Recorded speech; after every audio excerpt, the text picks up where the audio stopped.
Hey there, Latin AP. Here we go. Chapter 5, 33. Then finally, Titurius, that is Sabinus, who had foreseen nothing beforehand.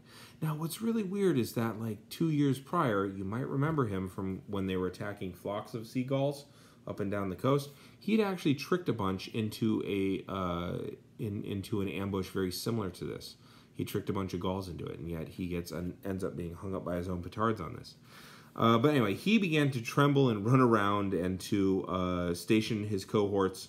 However, he did these things fearfully and in such a way that everything seemed to fail him at once, which very often has happened to those who are compelled to come up with a plan in the middle of a situation. So I just imagine him like running around going, oh God, oh God, oh God, oh God, jazz handing everywhere. But Cotta, who had thought that these things could happen on the way, and for this reason, he had not been the arguer of departing.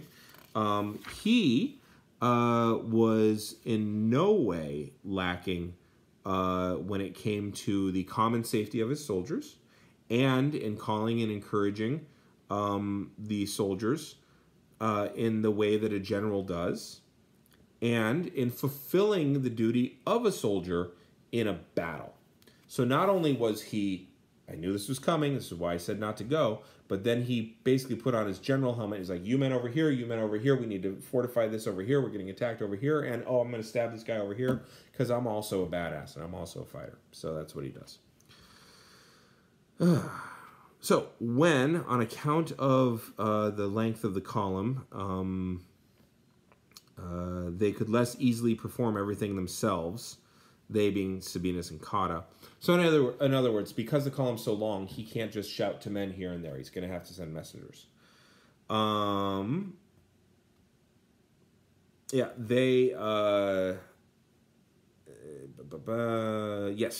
because they could less easily do everything themselves, and provide what needed to be done to each place. In other words, give orders,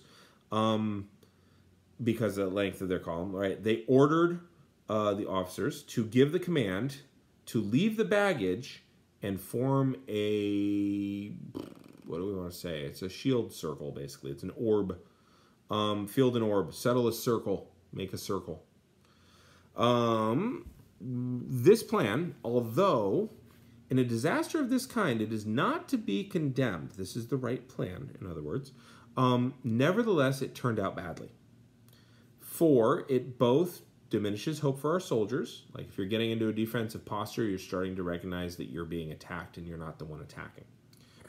And it made the enemies more eager for battle.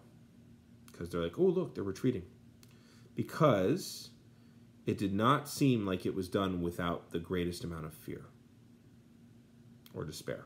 Yeah, both. Fear and despair. Moreover, it happened, which is bound to happen, that soldiers were commonly departing from their standards. They're abandoning their ranks. And they were hastening to seek and grab from the baggage claim, or train baggage claim. They're not airports yet. Despite some people thinking that the Revolutionary War fought over airports, Rome definitely didn't have airports. But anyway, they were seeking from their baggage train that which each of them held dear. And all places were being filled with lamentation and weeping. So the soldiers are like, oh God, no, not my favorite gold thing. And then they're running over there. It's like, get back in formation. Yeah, in a second, I'll go get this. So like, draw up into globes, keep everybody safe. Then suddenly that seems to be like everyone's afraid. And all of the Gauls are sitting there going, oh my God, they're retreating. This is working. Let's get them. So that's a double problem, even though it was a good idea. And then the soldiers are departing from their spots, and they're going and checking on their stuff that they had to leave behind. All right, I'm going to hit the button.